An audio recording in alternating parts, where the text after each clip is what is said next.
Good afternoon and welcome to this James Cooper Creston Charities SORP update webinar. My name is Mike Farwell. I'm a partner at James Cooper Creston and head of our Charities and Education team. I'm joined today by Andrew Snarden, who's a manager in our Charities team. We've got a good number of attendees on the webinar, so thank you very much for joining us. Our aim is to be over within about 45 minutes.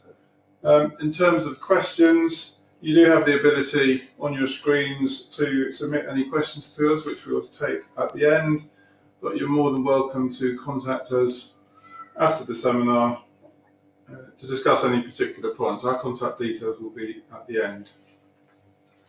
So if we just start with the session structure today, we'll be considering 4 topics. Andrew will start by looking at the status of the SORPs, who they are applied to and when. And we'll see that there is more than one SORP to deal with now. Secondly, we'll look at income and expenditure changes and how these might impact on your results as a charity.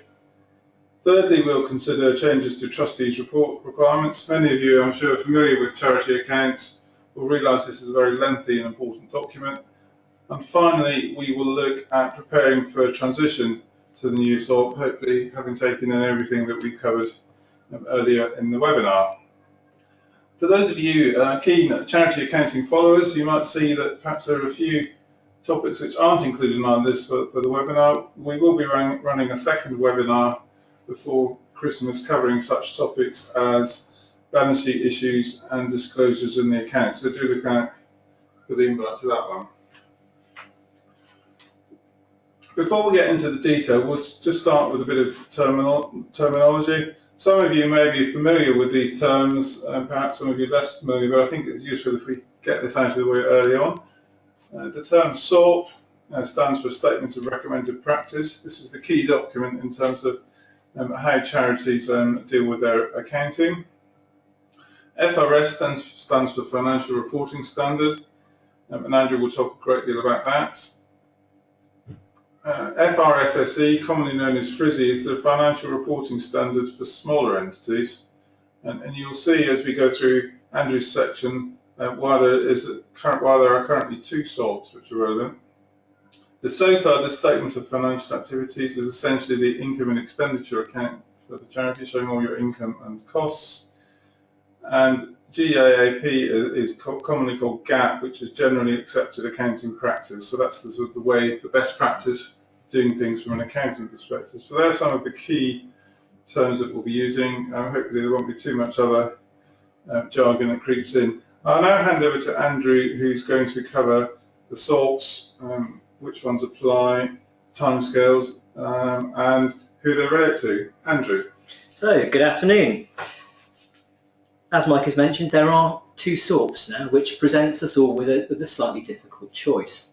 There is what we're going to refer to as the FRISI SORP, which applies to smaller charities, and the FRS 102 SORP, which applies to larger charities. Unfortunately, they are only going to be in place for 1 year only due to some complications in the legislation, and that in some ways will make the choice even more difficult. The reason for this is because UK GAAP, the generally accepted accounting practice that Mike was referring to, has been overhauled in the past year. That's part of an ongoing process of international harmonisation, so whereas in the past we would have individual FRSs for areas such as stock and fixed assets, the UK regulations have now been amalgamated mostly into a single document called FRS 102. That's brought in some fundamental changes to the way we account for certain things, particularly assets, and that's why the Charity Commission have had to revise the SORPs. They'd usually aim to do that every 5 years, but due to the sort of complexities of the kind of process with the legislation, it's actually been 10 years since the last one, SORP 2005, which we'll be referring to. So at the moment, companies will account either under the larger rules for the FRS 102 rules, or the smaller entities FRISI rules. Now, the FRISI is actually due to go extinct for financial periods beginning 1st of January 2016 onwards, and this is why we have these 2 SORPs and why they will then disappear next year. The Charity Commission were aiming to do a fairly ambitious restructure to make their rules consistent with the UK company rules. Before we had a kind of bolt-on effect, whereas if you were a charitable company, you would apply the Companies Act regulations and then apply the charity SORP on top. So they've now tried to integrate the 2. The good news is the Charity Commission have also tried to make the SORPs a bit more user-friendly. As Mike will touch on later, this is reflected in some of the major accounts disclosures. They've been simplified and streamlined slightly. And the Charity Commission have also made the point of access more helpful, hopefully. You'll see when you start to use it. But they have set up a separate little website for the SORPs, and the SORPs themselves are on a modular basis, so you only pick the elements of the SORPs that you want. So before you do that, you have to decide which SORP is for you. And a lot of that will depend upon the size or simplicity of your charity. If you have relatively straightforward activities and you like to have a fairly sort of simple set of accounts, you may feel that going for the Frizzy SORP is for you, as it offers, at least initially, a more sort of straightforward experience for the user. There is a lot of information available from the Charity Commission to help you make the decision. They certainly, for example, on their website you'll find template accounts which show the differences between the old SORP 2005 rules and the new FRS 102 and Frizzy SORP rules, and that should be quite reassuring, because in many ways there's a lot of consistency between the old and the new sort of way of approach to charity accounting. But the first choice in this coming year is going to be whether you decide to adopt the Frizzy SORP for 1 year only. For many charities that would mean a shorter set of accounts. The formats are basically very similar between the Frizzy SORP and the FRS 102 SORP. Indeed, if you look at the documents, they're both about the same length in terms of the regulations they set out. But the Frizzy SORP does offer some slight reductions in terms of disclosure and so on. So, for example, under the FRS 102 SORP, including a cash flow statement in your accounts is obligatory, whereas under the Frizzy SORP, it's merely voluntary. Now, some charities feel that including a cash flow statement is a good discipline. Other charities will feel that actually a cash flow statement doesn't help them. For example, they have a large number of restricted funds, which won't be reflected in the cash flow statement. You gather a lot of money in advance for a project and then spend it down over a period of years. That's not well reflected necessarily in the cash flow statement. The Frizzy SORP also differs slightly from the FRS 102 SORP in terms of many areas of accounting policy, due to the fact FRS 102 reflects this overhaul of the overall UK GAAP environment. Mike will talk more about this because it affects in particular areas such as income recognition. One advantage of the Frizzy SORP, albeit a short-lived one, is that you would be able to remain quite consistent with your previous practice if you're a small charity. You can keep the accounting policies you have, whereas the FRS 102 SORP will expect you to go through and overhaul them and review them and bring them into line with the kind of larger company practice and larger charity practice. The Frizzy SORP also offers lower disclosure requirements in some more complicated areas, such as intangible fixed assets or investments. It's questionable how many of smaller charities will actually have these, so the advantage may be sort of limited there. There's also, in this point, will recur during the course of our webinar, no specific requirement to accrue a liability for any holiday pay due to your employees at the end of the year. So who's eligible to apply the Frizzy SORP? Well, you need to meet two of the following criteria. So income of not more than 6.5 million, a balance sheet total of not more than 3.26 million. It should be noted there that's gross assets, not net assets. So it's your tangible fixed assets, land and buildings, equipment and so on, as well as your cash, debtors, stock if appropriate. And the third criteria is not more than 50 employees. So just to reiterate that, income of not more than 6.5 million, a balance sheet total of not more than 3.26 million, and no more than 50 employees. And just to liven things up slightly, we'll just have a quick poll. So of the participants in the webinar, who thinks that under these criteria you'd be eligible to take advantage of the Frizzy SORP, and answer yes or no as it's appearing. One slight caveat with this is that these are the thresholds for small companies in larger UK regulations.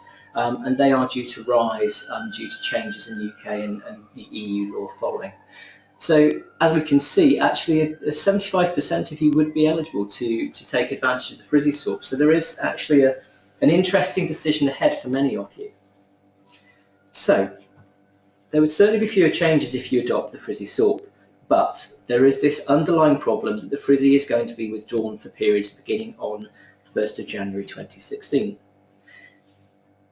This offers the fact that you will, and we will come into this in more detail later, that you may find yourself, if you adopt the Frizzy SORP now, actually changing your accounts quite dramatically again in a year's time. There's also a kind of underlying issue as well. The FRSI and the FRSI, hence the FRSI SORP, is showing its age. As it's becoming obsolete, it's not been updated quite so well.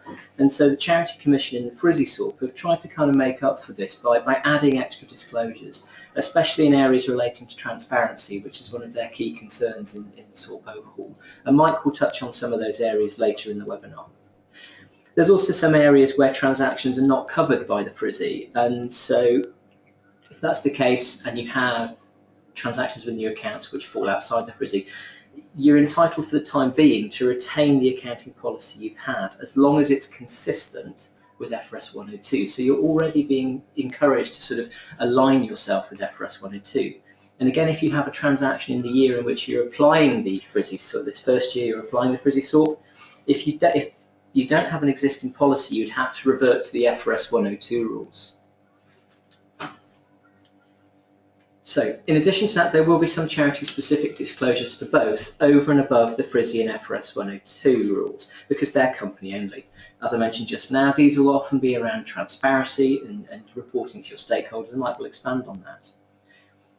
Another good point with the transition is that it's not all bad. There are opportunities, and as a bit of a teaser for our second webinar coming up later in the year, looking at the balance sheet, with the move to the new rules, there would be an opportunity to revalue fixed assets that you hold at historic cost. For example, a building, you can adopt it at a revalued amount, but in the year of transition, you treat this as a deemed cost, so you don't then in subsequent years have to go back and revalue it. There'll be more detail on that in the next webinar, as it's something that we've already been approached by some of our clients to consider. So overall, listening to this so far, you may feel the best thing to do is defer the decision for a year if small. The Charity Commission has made it clear it won't keep two parallel SORPs, but it is something that you would buy yourself some time. There are some FRSI-specific changes which will fall under that SORP as well, mainly because in the past, this point that previously it was a mixture, you would adopt SORP 2005, you would adopt the FRSI as an additional bolt-on requirement. So the two weren't sort of directly linked, whereas now they're integrated. So there are some areas there where if you have intangible assets, for example, there are requirements around impairment reviews, there are extra disclosures around related party transactions. These will be very dependent on what your charity actually does, so these are areas you might like to talk to us about. So your fundamental problem here is that there are more changes due for financial years beginning on or after 1st of January 2016, and the picture is still emerging. The Charity Commission have confirmed that they don't feel it will be practical or helpful for you to maintain two parallel versions of SORP running. So what they are proposing to do is to actually make everybody transfer to the FRS 102 SORP, but to amend it to offer some kind of get-outs for smaller charities. This is where another area of potential confusion creeps in, because we end up with different definitions of what a larger charity is. As you'll remember from the previous slide, we have the thresholds for the FRSI SORP, which are quite high at 6.5 million. But the definition of larger charity for the proposed reduced disclosures coming in next year is a gross income of 500,000. And the kind of proposals the Charity Commission has put forward in a consultation which ended in September is that they would cut out the requirement for smaller charities to include a cash flow statement in the accounts. They would reduce some of the more onerous disclosures in the Trustees report. And they would also allow smaller charities to simplify the statement of financial activities by not using what they call the activity basis. So this is where you undertake different charitable activities to further your objectives. In larger charities, you'd be expected to split them out on the face of the sofa and then have supporting detail in the notes. But some small charities may feel that that's actually helpful in terms of explaining the variety of what they do. The Charity Commission hope to confirm the revised rules around February or March of 2016. Now that will be around the time that many of the charities adopting the FRSI SORP or the FRS 102 SORP for the first time are beginning to embark on their audit process and think about their accounts. So fundamentally, is it worth deferring the decision to keep your accounts streamlined under the FRSI SORP now and not to be a guinea pig, to let other people progress through the FRSI 102 changes and see how they develop their accounting policies? The devil will be in the detail for a lot of these, and a very important area is income and expenditure. So I'll hand you on to Mike, who will take you through some of that. Thanks very much, Andrew. So if we look at the statement of financial activities, so this details your income and expenditure. The columns format has been retained. Many of you will be familiar with this from your accounts in the past. So separate funds columns will be shown for restricted and unrestricted funds. Comparative items will be required for all items in the SOFA, either on the face of the SOFA or in the notes. There have been some changes to income and expenditure classifications, as we'll see in a moment. I think these are called streamlined and are written in plain English. I'll leave you to draw your own conclusions as to whether that's been achieved, but it's interesting to note that the actual number of classifications in total is pretty much the same as it was previously. Additional lines and disclosures can be made for clarity in specific cases, though I think we're anticipating that there won't be too many of these. I think the SOFA format has been reasonably well regarded by charities as bringing a degree of consistency to reporting across the sector, which wasn't previously there before the SORPs came in. An interesting point for some of the much smaller charities is that a receipts and payments basis, so that's cash receipts and cash payments basis, is still available if you're a non-company charity and your income is under £250,000. In these cases, not a great deal of the SORP changes will be relevant to you, and there are some Charity Commission templates which you can use to prepare your accounts. At this particular point in the webinar, you're faced with two choices. You can either remain on the webinar because all this will be relevant to you in the future as your charity grows, or alternatively, you can remain on the webinar just to see what it is that you're missing as a smaller charity. So let's move on to a bit of the detail on the income side. The overall heading for income is that income and endowments. It previously was income and resources. You'll see on this slide that we indicated what the old wording was. Donations and legacies is the new term for what was previously voluntary income. Charitable activities, which is of course where the bulk of your costs will be, is much the same. Other trading activities is a term which replaces activities for generating funds, which I think most people would agree gives a bit of clarity. And you'll also see that we, as well as investment income, we also have an other category. I think the expectation here is that this won't be widely used, as it hasn't been widely used in the past. So really it's a question of evolution rather than revolution. On the expenditure side, the previous term resources expended has been replaced with a very creative term expenditure. So you'll see here we're split into three different sections. We've got raising funds, which includes a whole mass of categories, including fundraising, investment management costs, etc. This is particularly relevant. The Charity Commission does sometimes use this to compare the cost of raising funds with the actual income that's generated. Again, most of your costs, like on the income side, will be falling within charitable activities, but we also have another category.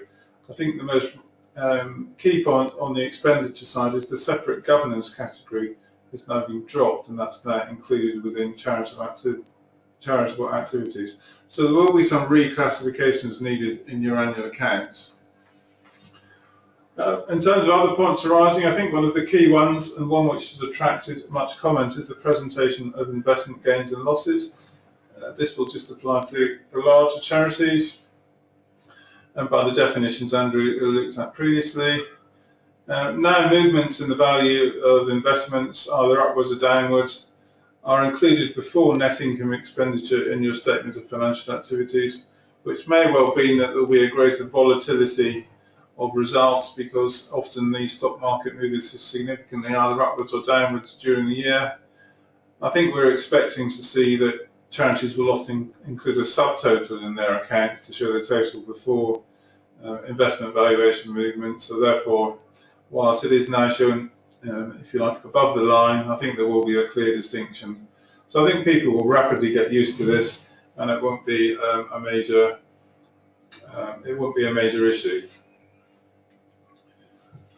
If we move on to some of the other income and expenditure points, if there are any activities that are classified as discontinued, then these need to be shown in a separate column. any transactions either on the income and expenditure where the cash payments or receipts span out for much more than 12 months, you can discount those items for the time value of money if the impact is material. We don't expect that to apply to many cases. There's more guidance on onerous leases. We've talked briefly about the holiday pay already. So essentially this means at the end of the accounting year, calculating a liability for holiday pay due at the end of the year. For many charities, like other companies who may have holiday years that align with accounting years, this is unlikely to generate a significant figure, but it's something that you will need to look at to establish that. In terms of transfers between funds, there is the remarkable contention in the charity SORP that this must net to nil. Of course, all good accountants know that transfers between funds must net out to nil.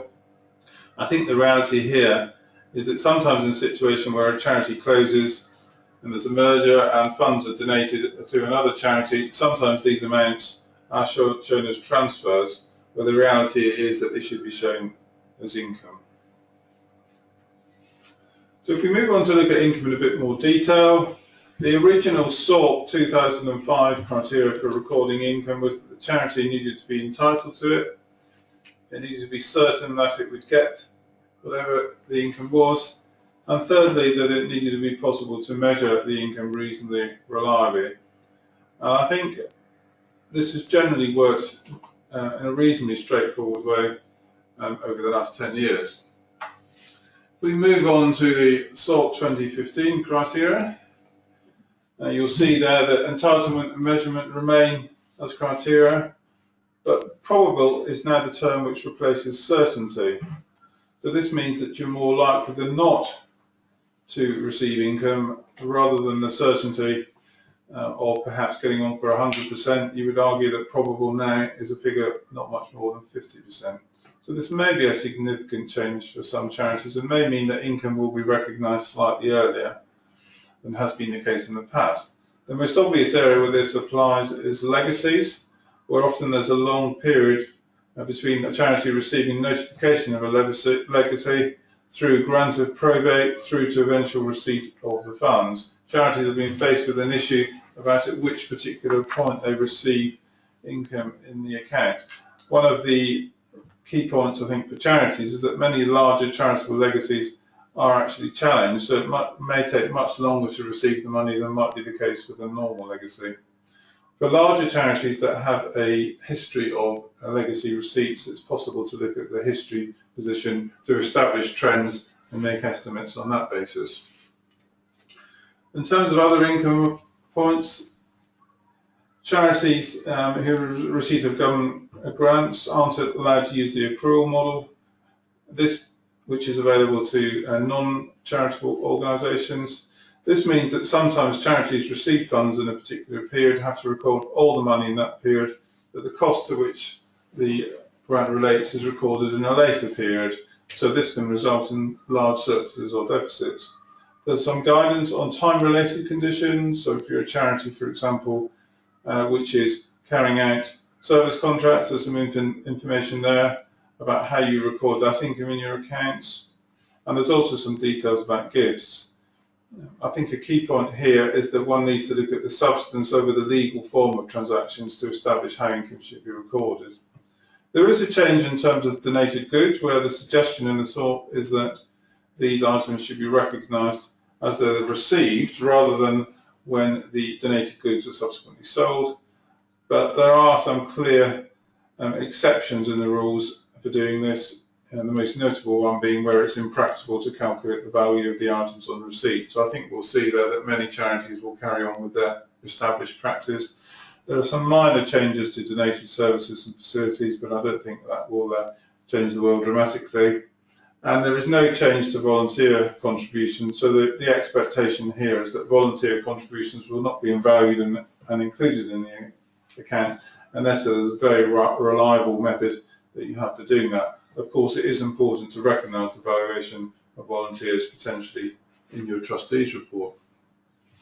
So if we now move on to our third section, which is the trustees report changes. The current focus is retained. Those of you that are involved in the preparation of trustees' reports will know that it's a key document. It's publicly available through the Charity Commission, or if you're a company, Companies House. It needs to be a comprehensive and complete and accurate record of what you do, whilst at the same time making sure that any messages that you want to give to the wider world are included. Basic principles unchanged. There's an emphasis on the duty of stewardship. Those of you who are medium or large charities and companies will need to include a strategic report within your trustees report. Generally, that doesn't create any major difficulties. There is a bit of expansion of the content in trustees report, especially for larger audited charities. Some recent research from the Charity Commission has shown that 89% of reports, trustees reports for charities with income over 500,000 were of an acceptable quality. And I think that's really quite good news for the charity sector, and that 9 out of 10 charities are producing reports considered acceptable. Interestingly, for charities with income under 250,000, that figure drops to around about just over 50%. So there is a degree of variation between smaller and larger charities. Moving on to the contents of the trustees report, this is pretty much exactly the same as it was previously.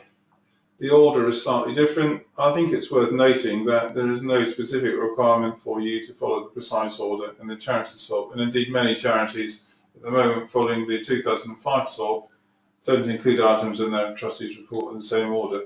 So there is a strong degree of flexibility about how you present the information. There are a few points I think worthy of mention. The reserves policy is an important issue for all charities. Quite a tricky area.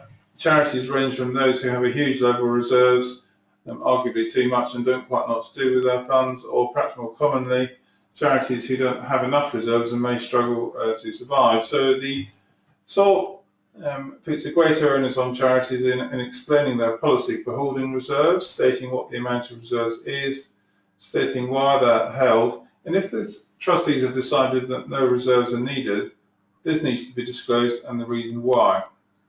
There have been some high-profile charity cases this year where charities have got into financial difficulty.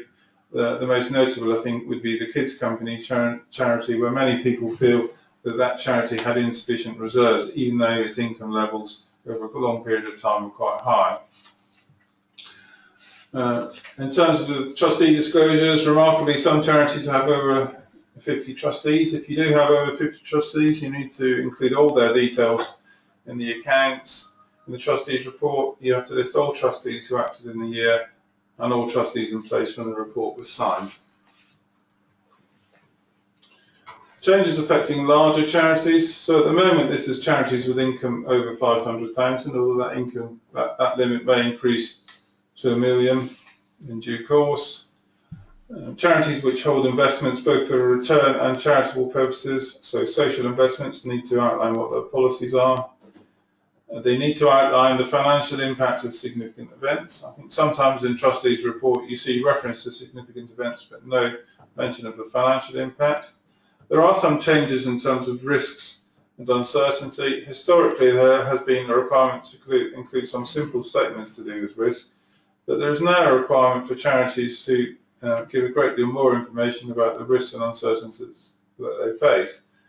This will be a significant change for some charities who may take the view that they don't want this information to be in the public domain, but there will be a requirement to do this in the future, as well as a consideration of the plans and strategies for managing risks. These areas need to be considered both for the charity and any subsidiaries, and of course there may be some different risks applying to both. Finally, for larger charities, there is a requirement to disclose arrangements for setting the remuneration of key management and any benchmarks, parameters or criteria used. It will be interesting to see how much information is disclosed in charity accounts, particularly amongst the charities that have to comply with the new SORP at a relatively early stage. I imagine that what we'll see is a range of relatively limited boilerplate statements with reference to performance and market rates. But we'll wait and see in due time. So at this time, having been through the content of the update, it would be useful just to get your thoughts on what you think about the changes that we've covered today. So on your screens if you're able to vote. Do you think the SORP 2015 changes are A, an improvement, B, going to make things worse, or C, no strong views either way? Do remember that you've invested so far around about 30 minutes of your valuable lives considering this. The bodies that produce the SORP have invested rather more of their time in doing this, so it'll be interesting to get your feet up back on what you think. I'll just give you a few more seconds to vote, and we'll close now. So interestingly, around about 75% of you have no strong views either way, and around about 25% of you think that the changes are an improvement. And remarkably, nobody thinks that it's going to make things worse. So I think there's some interesting news there for the SORP setting bodies. So I'll now hand back to Andrew, who's going to cover how you'll actually deal with some of these changes in the future. Andrew. Yes, so the issues of timetable from now on are going to be crucial for many of you. Obviously, the first question to consider is which SORP you adopt for the time being. The new rules are effective now. They are effective for accounting periods beginning on or after 1st of January 2015. So the first kind of major cohort of audits that we as a firm will see going through will be our clients who have year ending 31st December 2015 accounts this current financial year. Obviously, as cautious accountants, we'd recommend that you start your preparations in good time and start considering the fact in particular that all your comparative figures in the accounts are going to need to be restated in a format which is consistent between 2015 and 2014. The first step to take is to identify what they call your date of transition, which is the date at which these comparative figures and the opening funds brought forward will be restated. So that date of transition is the beginning of the earliest period for which a charity presents its information. And just to give you an example, again, going back to our 31st December 2015 year ends, if this is your first year of mandatory application under the new SORPs and you can't adopt them early, it is this year now, the charity would restate its opening balance sheets at the date of transition of 1st of January 2014. And it would also work through and produce comparative information on the balance sheet for 31st December 2014. You'll need to include a number of reconciliations of the funds within this kind of first year set of accounts, and this might actually be a motivation to be careful about which SORP you adopt, because obviously if you go for the frizzy SORP now and then you're forced to adopt an amended FRS 102 SORP next year, you'll have to do these reconciliations 2 years in a row, which you may feel is too much labour in contrast to the maintaining the streamlined accounts of the frizzy SORP for just 1 year.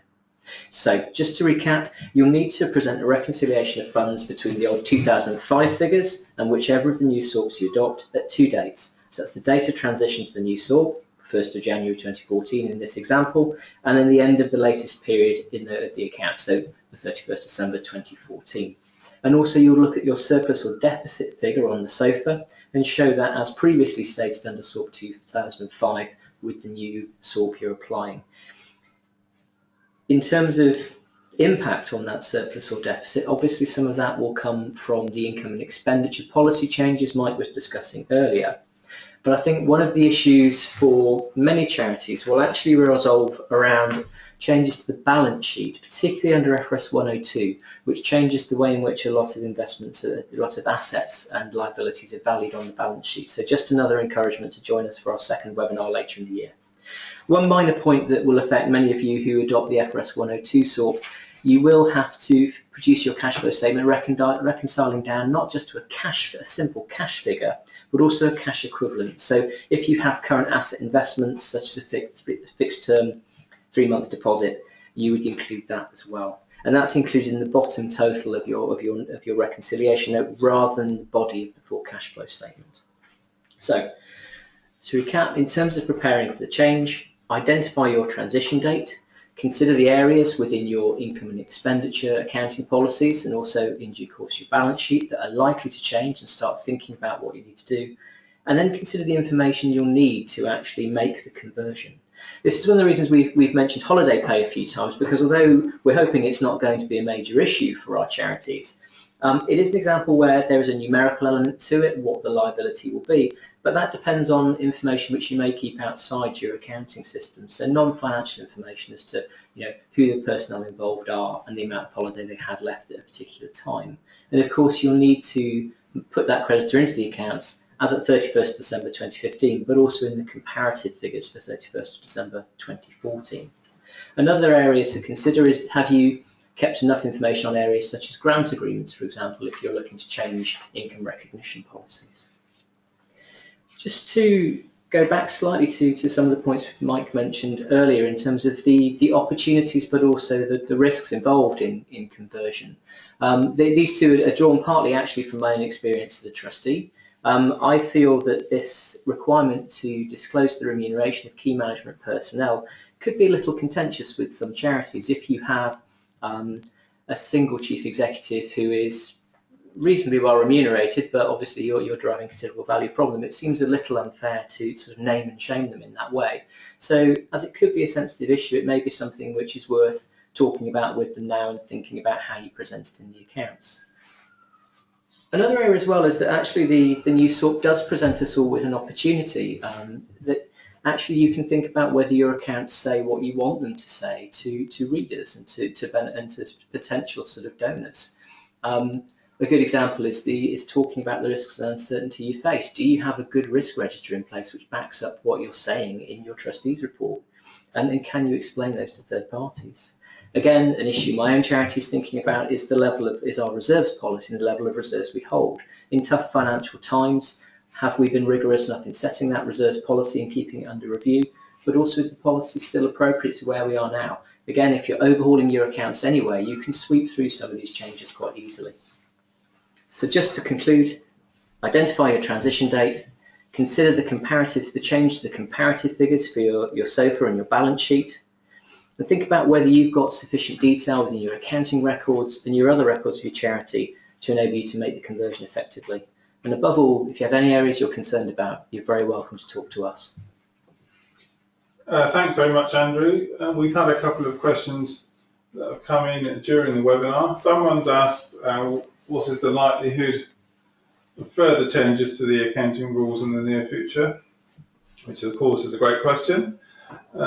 I think we've seen from some of the content that Andrew has covered that some of these changes from the 2015 SORP are going to take a couple of years probably to work through. So my money is on quite a long period, I think, potentially before there are any further changes. We've seen SORPs in 1995, 2000, 2005, then a 10-year gap to 2015, and many of us who search for a simpler life will be hoping that it might be 2025 before the next one comes. Of course, there is regulation and changing affecting charities all the time, and of course fundraising has been a hot topic in recent times, so we'll wait and see on that one. The other question has come through, someone's asked what an onerous lease is. Typically within the charity context, an onerous lease will arise in a situation perhaps where the charity moves premises, but it moves premises before the lease on its old offices has it expired, and therefore needs to continue to make lease payments after it's moved into the new office. In that situation, there's the likelihood that the older remaining lease payments on the old premises would need to be included in the accounts when the move takes place. Quite a complex area, but something that potentially can affect charities. So I think that's pretty much it. Do come back to us. You'll see our contact details on screen with any further questions. You'll be receiving an invitation to a further webinar on other changes in the SORP, which will take place before Christmas. So thank you very much for joining us, and we hope you enjoy the rest of your day. Thank you. Thank you.